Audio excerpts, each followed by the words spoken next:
Buenas Clarence, and today we'll be tying a Spondylus pendant with coconut beads.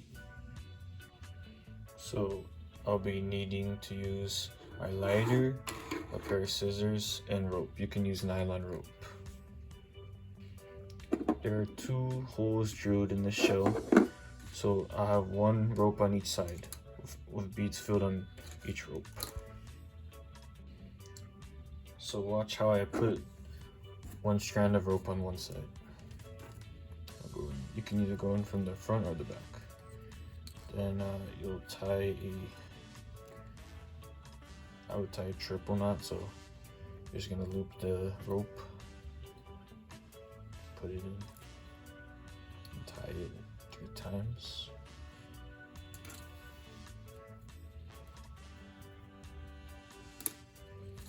Another time.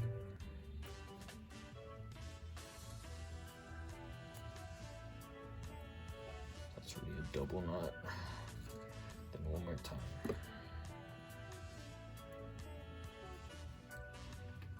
I have a triple knot, just tie that, make sure it's tight.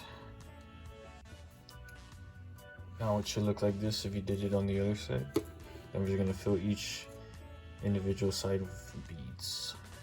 And make sure each side has the equal same amount of beads. Now you'll need 1 bead as a shell clasp or a lock. So just choose 1 bead that's big enough for a lock. Now I'll show you how to put the beads in. You're just gonna do 1 at a time. Put the rope through the hole and make sure it goes all the way through. Now you'll have to do that repeatedly until you fill 1 side up with beads. And make sure both sides of the necklace have the same amount of beads.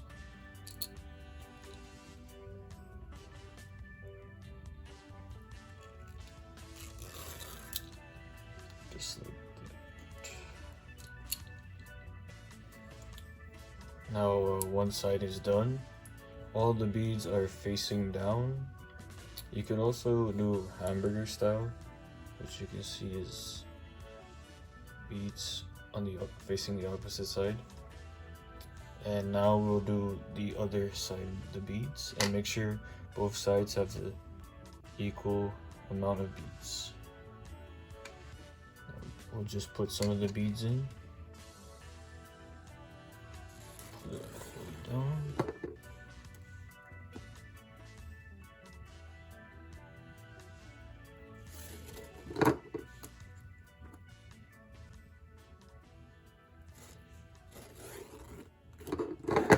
Just like that. Now that both sides are filled with beads and they have the equal same amount of beads on each side, it's now time to do the tying. So on the right side, we are going to tie a triple knot and another triple knot spaced out. I'll just show you how to do it. And on the left side will be the overhand loop knot.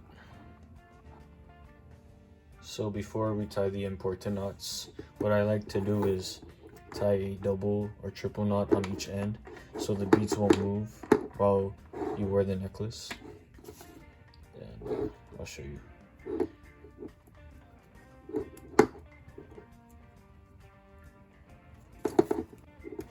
So just like that. Then we're gonna make sure we're gonna push the beads towards the pendant. Then we're gonna pull to tie the knot. And make sure it's tight. Just like that, just keep on pulling. Make sure, just look what I'm doing, pull it. Then I'll just tie another knot right over this, so it'll be a double knot.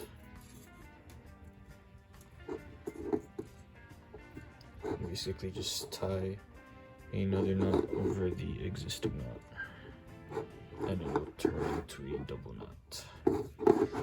Tight. Now we'll do the same on the other side. Now that both sides are locked in place, we will tie another double or triple knot. I would say about an inch above this current knot. So right there.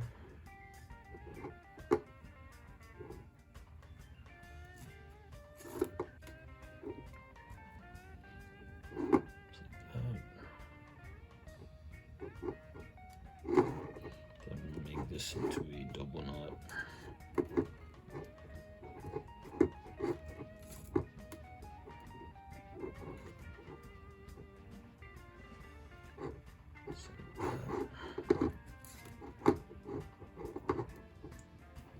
And what we're gonna do is put the shell lock through the hole of the right side. See right there. And we will tie a triple knot and make sure it's very tight and close to the lock. Just like this. As you can see. It's a little hard to make the knots. It's hard to make the knots really close and tight next to each other.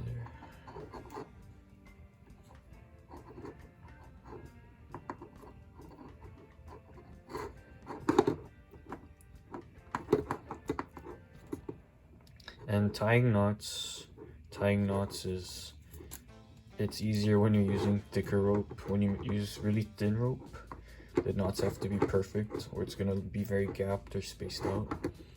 So that's why I prefer using thicker rope, since you don't have to be a perfectionist when you use thick rope. Okay, now we have tied the triple knot on the shell lock. Now on the left side, so we're going to tie the overhand loop knot. So you're going to get the rope like this. And what you'll be doing is grabbing it together like that, like this, then looping it around and putting it through the hole. I mean the hole you just made, or the circle you just made. Now this might not be perfect, but yeah, this one's actually too big, so I'll tie it again.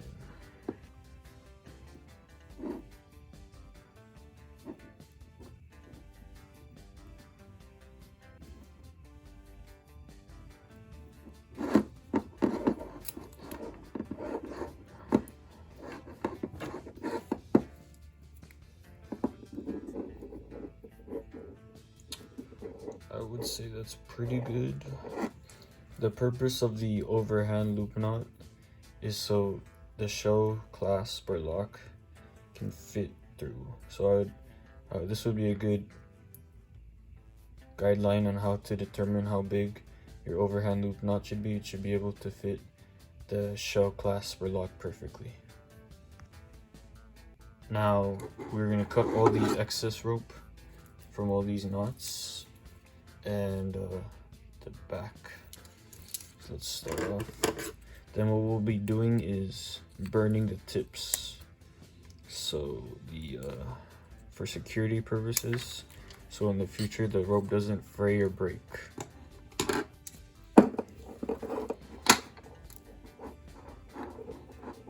Just make sure all your knots are secure before you cut off the end, because once you cut off the end, there's no going back. And on these, the overhand and the shell clasp knot, just leave a little bit excess rope. Not too much, but not too little. Because, and you can also try to pull the excess rope if you need it longer so you can burn it. Because we're going to end up burning these.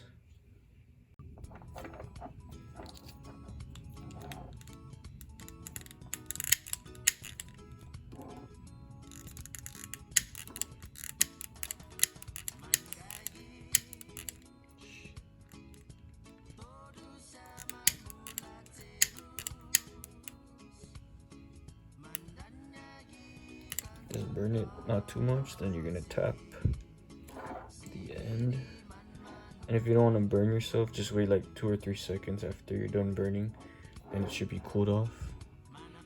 Now you can see how it should look like. It shouldn't be too big, or it might hurt the person while they wear it if they have sensitive skin.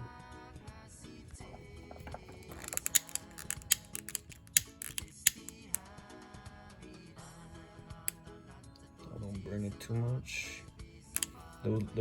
The rope is gonna like liquefy, and you can also tap it. It's gonna turn soft, and you can mold it. It should kind of look like that. Now these parts, the inside behind the shell, it doesn't really matter. It doesn't have to be clean.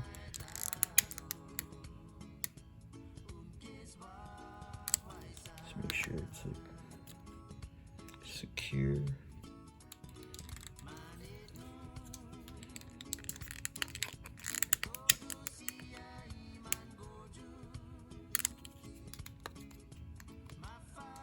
I'm just playing with the rope.